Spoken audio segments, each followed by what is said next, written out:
सर्व स्वामी भक्तांना श्री स्वामी समर्थ.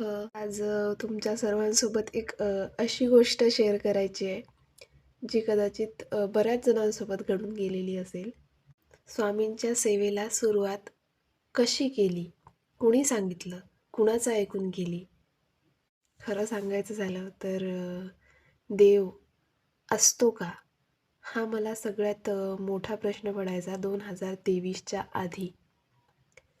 2023मध्ये असं काही. त्यानंतर माझं कुटुंब आणि मी एकटेसे पडून गेल्यासारखं झालं. आणि माझी मम्मी पहिल्यापासूनच खूप देवदेव करते. या देवाची लाखोळी, त्या देवाची लाखोळी. मग त्या दिवशी मी मम्मीला चिडून बोलले की काय केलं तुझ्या देवानी? तू म्हणतेस ना देव असतो, देव बघतो, देव सगळं ठीक करतो, तर मग आपल्यावर ही परिस्थिती का आली आहे? तुझा देव का नाही बघत आहे आपल्याकडे? आपली परिस्थिती का नाही ठीक करत आहे? तसं बोलून मी घरातून निघून गेले माझ्या मैत्रिणीला भेटण्यासाठी. आणि मैत्रिणीच्या घराजवळच स्वामींचं केंद्र आहे. मी तिच्या घरी गेले आणि तिच्या मम्मीला विचारलं की ती कुठे गेली आहे? तर काकू बोलले, अगं आरती 6 वाजले ना, आरतीचा वेळ झाला आहे, तर ती केंद्रामध्ये गेली आहे, जा तिथे जाऊन भेट तिला. आणि मी तिला भेटण्यासाठी म्हणून केंद्रामध्ये गेले आणि ते वातावरण अचानक, म्हणजे असं अचानक झालं आहे की मी पहिले अजिबात देवाला मानायचे नाही. देव असतो ही संकल्पनाच मला पटायची नाही. आणि आता सगळ्यात जास्त देवामध्ये लीन मीच असते.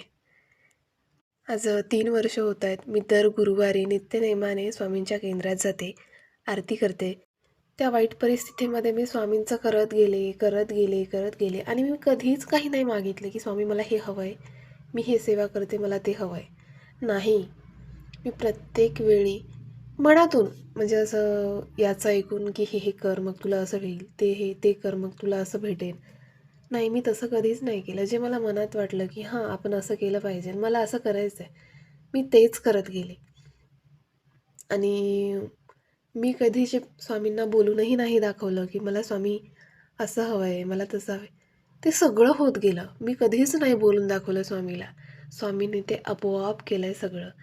म्हणतात ना, आपल्या मनातलं सगळं स्वामींना वाचता येतं. आपल्या मनात काय चालू आहे सगळं स्वामींना कळतं. हे आणि हो, आज गुरुवारी कुणी कुणी हा व्हिडिओ बघलाय मला कमेंटमध्ये नक्की सांगा आणि सबस्क्राईबही करा. श्री स्वामी समर्थ.